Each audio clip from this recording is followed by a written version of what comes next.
Welcome to today's episode of The Growth Zone. I am Christian Bartsch. What is the core benefit of listening to this show? Business leaders in corporate and privately held companies gain insights into trends and strategies that provide them with a competitive advantage in the marketplace. Each episode focuses on an area such as marketing, sales, innovation, or funding that is absolutely critical to the growth of companies, whether they are startups or corporate global players, where management needs to juggle the challenges of market entry or knowing how to navigate the uncertainties of disruptive developments. Mind feeding is where clarity evolves and helps solving organizational challenges. For those who listen to the entire episode, I have a special surprise gift. I am working on some great guests that are industry leaders in management, innovation, and marketing. Let's get started on today's episode.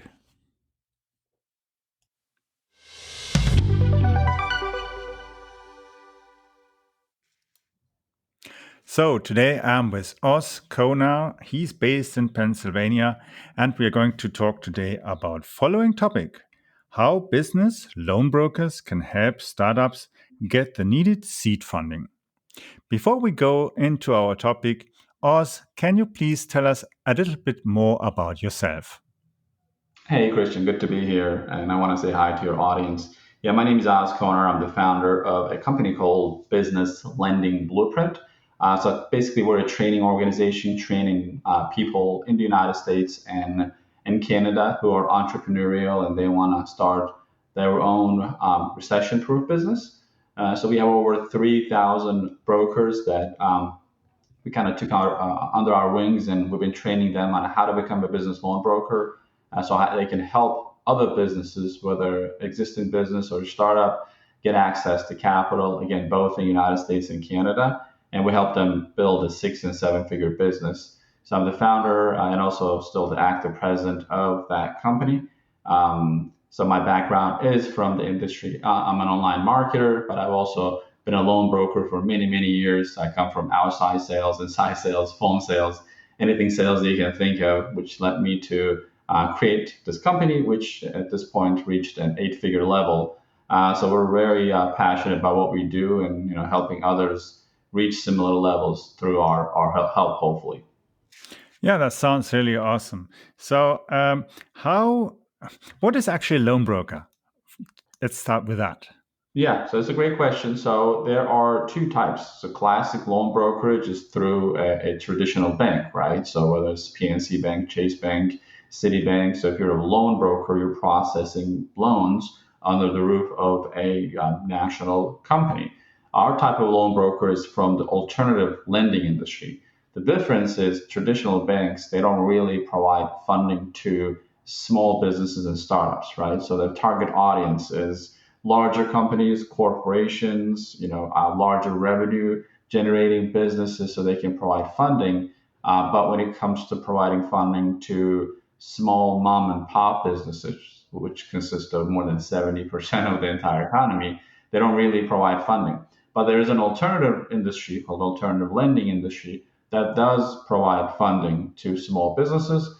That's the part we represent. So when you say business loan broker, we're training people to be business loan brokers in the alternative lending industry, which doesn't require licensing or degrees or prior experience. So they can, as long as they understand who to work with, they follow our code of conduct and they know what to offer and how to help the businesses. That's how business loan brokerage works. It's a very lucrative industry since you're pretty much selling money at the end of the day to other people. It's a very direct approach.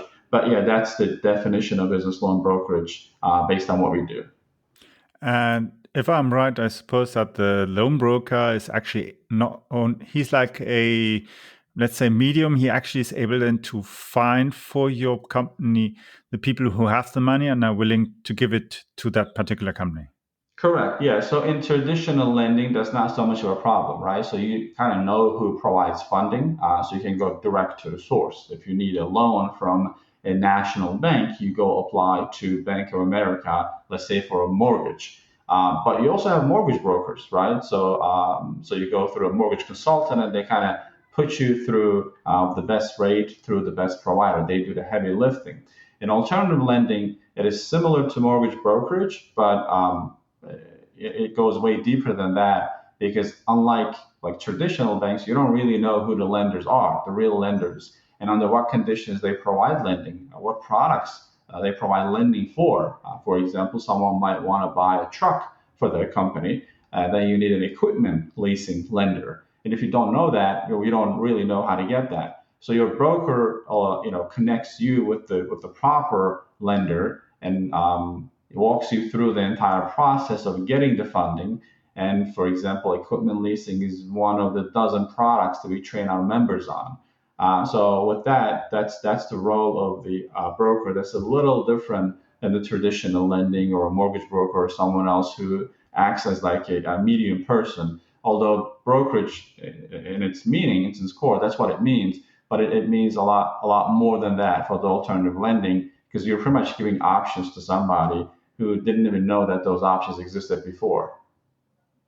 Yeah, so actually you're making it easier for the companies to get the money they really need.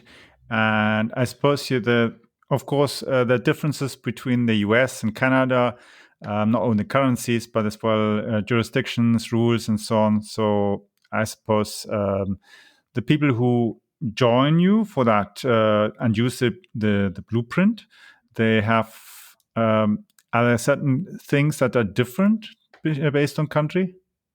Very much so. Yeah. So Canada and US, just like you said, they're like very different countries, right? They have different rules. They have different underwriting criteria. That's why it's important for someone to, let's say, from Canada, to follow the blueprint that kind of lays the pathway for them to get to get to point B from point A by following a system, instead of them trying to figure it out through a trial and error, which could be a massive headache because we're talking about two different countries. But the side benefit, the massive benefit, for example, for a Canadian, is that they can do the business both in the United States and Canada. So they are exposed to a massive market, the biggest market in lending, which is the United States. They can also offer funding to businesses in Canada. So they have access to all of that knowledge-based expertise and the mentors through our platform.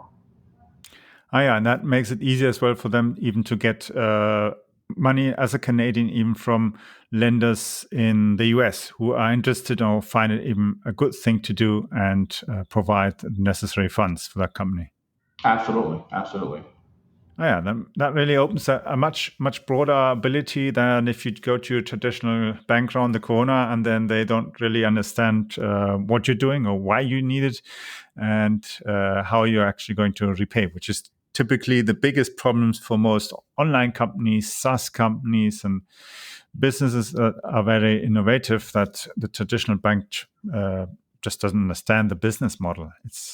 That's precisely the problem, because think about who you're talking to when you walk into a branch, right? You're talking Mhm. to a teller or like branch manager, or maybe if you're lucky, if there's a loan broker, they're in there. And banks are very strict on their criteria to follow lending. And think of a startup. A lot of times these are unique companies, so they can't just go by the book definition of what they do, because I mean that's what makes them unique, right? And a lot of the times, the banks do not even understand what the business does to properly categorize them, so they even have a chance to get funding. Maybe normally, under normal circumstances, they would have gotten approved for funding, but because the bank doesn't really understand the business model itself, it's safer for them to just decline it. That's why the decline rate on loan applications through banks is normally over 75%. So only 2, 3 out of the 10 who apply gets approved. But now through the pandemic, that disapproval rate went up to like over 83%. So the likelihood of someone walking into a bank or doing an online application of them getting some kind of funding is sometimes just a little more than 10%, which is pretty bad. That's where the alternative lending comes into play, because they don't look at some kind of chart with SIC codes to determine what business this is. They want to understand the business, especially for a startup. And based on other metrics, they can allow this business to get funding and do pretty much whatever they want to do without really trying to convince the lender on the business that they do, which is the main difference. Yeah, that's why when you look at it worldwide as well, the US and Canadian markets are much more attractive, especially for startups. Even founders are coming from Europe or Asia. Many of them have actually become very successful once they moved over to that area. For instance, look at Shopify, for instance. The founder is a German, moved over to Canada, founded their one business. It didn't quite go the way he expected. Founded the second business based on an idea that he got from his first business. And boom, he's now has a net worth of over $5.6 billion. Wow. Not bad. Not bad for a guy who comes from a small city in Germany. And the other example. 2 years, right? It's not like this is generational that it took 50 years to build this. Things moved pretty fast when he was in the right environment. Exactly. And that's the thing where you look at what Toby did is unique. And there are many other people as well from other countries who haven't gone to Canada, have gone to the US or moved even from one place to another. And just look even at Elon Musk, who moved from South Africa, went to actually wanted to stay with his uncle in Canada. His uncle already had moved, so he stayed with his brother, somehow kept alive, studied there, continued education, moved then to US and created there his business.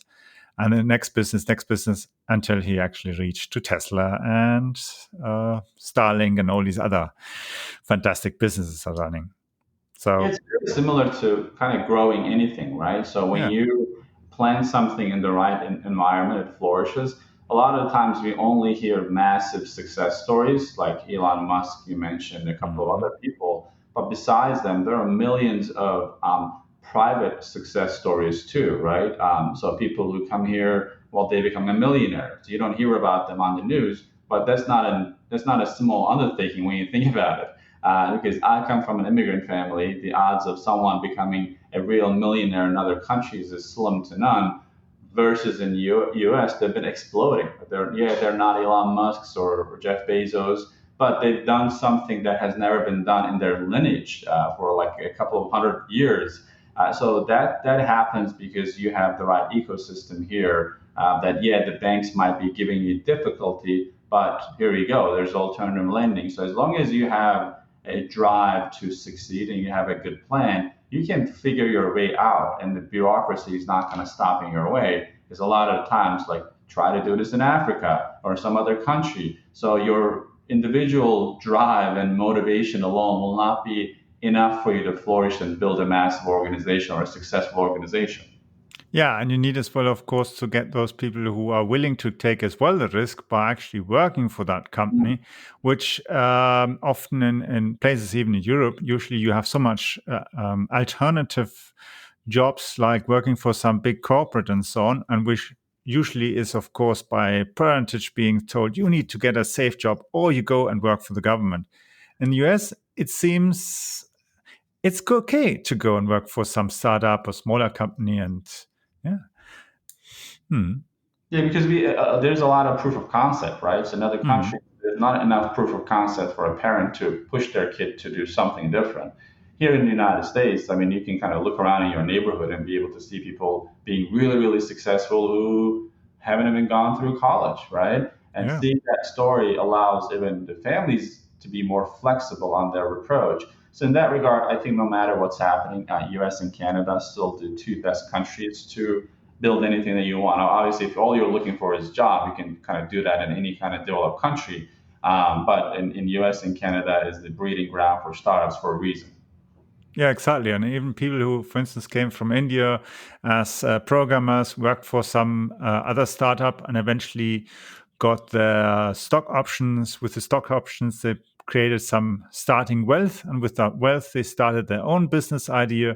And boom, after a few years, they're multimillionaires, not billionaires necessarily, but definitely much better off than their family relations living back in India, who are maybe just doing a meager income on that. And it just a great thing, of course, for the family, because it motivates as well the next generations there to seek alternative means of income and wealth Absolutely. creation. I mean, many people do not talk about that, but you touched on something great. So, yeah, so someone coming to the United States and becoming rich, obviously great for him or her, good job. But what it does is it impacts what happens in future generations too. Now you become an inspiration to your grandkids, maybe, who's just maybe in a similar situation, and they now see that it is possible because they've seen their uncle or grandpa do it, right? So you're kind of affecting what happens not just today, but in the future for your, not only your own family, but your neighborhood, your relatives, your friends, who kind of see that it is possible. That's why we're seeing this chain reaction in the United States. That, like, I think this year, United States last year created more millionaires than ever before. And that's the reason that it's happening. It's like a chain reaction. More and more people now do believe that it is actually possible to start a company, and within less than a decade, a few years, you can make it really, really big. And there are just so many examples of that. It becomes the reality of life, and any 1 out of 10 people can become a millionaire. It becomes a possibility. It's like the 4-minute mile, right? Before it was done, no one believed it was possible. After it's done, like, you had 10 other people who accomplished it in a short amount of time. Exactly. And so you not only need tenacity, you need dedication to what you're actually working on, but you need as well some financial assistance from somebody like a loan broker who can help them to get the necessary money, because once they want to hire people, they have to have the cash to rent an office, to pay people their salaries and so on, until whatever they're doing starts generating proper revenue. Absolutely. Yes, cash flow is so important, as you know, for startups. And if you Mhm. don't have access to it, you might have the best idea. You'll definitely struggle, or you won't be able to bring your idea to the surface and be able to even hire talent. Because Yeah. talent is super important for a startup. How do you hire talent without your seed capital? Well, unless you're fortunate and you have family members or friends who can loan you money, you definitely need to rely on a system that can provide that necessity, that need for you. Exactly. And let's say, for instance, I had a company in, let's say, in Canada, for instance, and I need a loan for whatever for my business. And how do I actually then find the right kind of loan broker who will know what he's doing? He'll make it as best possible painless for me. How do I find this kind of person? Yeah, you usually find them online, since loan brokers, they don't have bank branches and they don't have physical locations, right? These are independent loan brokers. And one of the best ways to determine if the loan broker you're deciding to work with knows what they're doing is to assess how they're talking to you. Sometimes, like a lot of times, you have people telemarketing you and offering you some kind of funding option. Well, that person is just a telemarketer. A loan broker will ask you a few questions to understand, so they can put you through the right lending option instead of pitching you one product, right? So Mm. that's the main differentiator. Sometimes you're going to come across people who call themselves loan broker and they only know, let's say, one product, what we call the merchant cash advance, which is a really, really high interest product. But since that's all they know, they want to put everyone into that box. And as the business owner, if you don't know if there are other options, you might think that that's your only option. So just look for somebody who asks like direct questions about your business and your possible revenue, the credit scores, and what your plan is, and how much do you need. So if you find someone like that, or you can go through obviously our network, or you can look it up also online, that's the right person to work with, versus someone who's like, hey, just fill out this application and we're going to get you funded in 2 days, and you'll be fine, and they didn't even ask you anything, right? So that those are the situations that you want to kind of stay away from, because you don't really know what this person is going to come up with. And not only you might lose money if you decide to go with it, but also more importantly, you're losing time. You're just counting on this, and without really understanding it, then you notice that, oh, this is not what I thought it was. So always look for people who are more consultative than salesy. Hmm. And so, if let's say somebody wanted to become an online broker or a business loan broker, um, are there any special requirements? What would he need in able to participate? For instance, you have this academy, I think, what it is. Correct. We have Business Lending Blueprint. It's an online training academy, and people go through. If someone wants to become a business loan broker, they don't need to get licensed. They don't need to get a certification. They don't even need to go through our training. The process is you can kind of look up who the lenders are and try to figure it out on your own. But just like anything, well, are you going to really figure it out on your own? Or how good can you really be without having some kind of guidance on what works and what doesn't work, and avoid the pitfalls, and don't go through trial and error? Because all my life I always pay for mentors, right? Because it's like it's a shortcut. Otherwise, you just rely on your own ability, your own assessment, your own time, and we only have so much of that. It's always best to go through somebody else. What we provide to our members is all of that, like whatever they need, even if they have no background. And anyone who checks out our YouTube channel can see that we have many people. Some of them are from they were in the army, they retired. Some we had carpenters, we had construction people. But as long as they have a drive to be an entrepreneur and they see the opportunity, and of course we suggest them to do their due diligence to see that if this is the right industry for them, they can go through the blueprint and gain those skills and become a loan broker. But yeah, so the industry itself doesn't require any kind of licensing, any degrees, any specific type of certification. Oh yeah, that's great. So actually, it's quite reasonable to become a business loan broker, whether you're based in the US or in Canada. That's a good way to actually to get started into that. Before we end here our episode today, if people want to know more about your blueprint, your academy, and all what you're offering there, how can they get in contact with you or even read up more? And the best way is, we are on Instagram and YouTube, but they can find all the information they need through our website, which is businesslendingblueprint.com. It has a free video training that's totally, it doesn't cost anything. It's about an hour long that shows someone how the business works, what's business loan brokerage, what the potential is, and how to succeed through that. And we have hundreds of success stories on our website too. So that will be the best resource, businesslendingblueprint.com. That's great. Thank you for being here on the show, Oz. And I'm sure in future we'll be talking about similar topics. Absolutely. Looking forward to it. That was my pleasure, Christian. Thanks so much.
I hope you enjoyed today's episode of The Growth Zone with Christian Bartsch.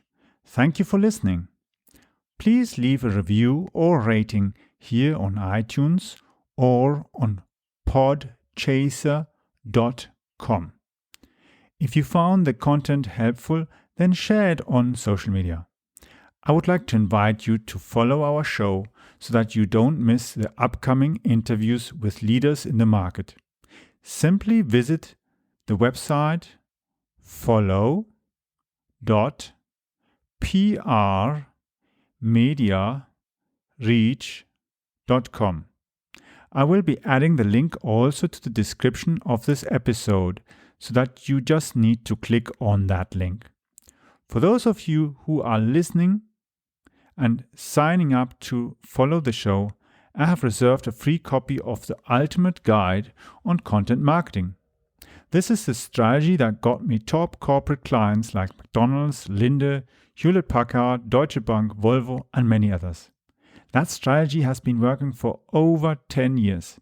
It also got me contracts with police, transport authorities, military, and several universities, and even leading research institutes. For sure, it also worked wonders as it got me many small, medium-sized entrepreneurs and enterprises as clients. And that even included international clients from all around the world. The link to sign up for our free broadcasting service and the guide is follow.prmediareach.com. That will give you access to the most recent version of my ultimate guide on content marketing. You can follow me as well on Twitter by using the Twitter handle CAP Bartsch. That's spelled Charlie, Alpha, Papa, Bravo, Alpha, Romeo, Tango, Sierra, Charlie, Hotel. Yes, that is CAP Bartsch. Charlie, Alpha, Papa, Bravo, Alpha, Romeo, Tango, Sierra, Charlie, Hotel.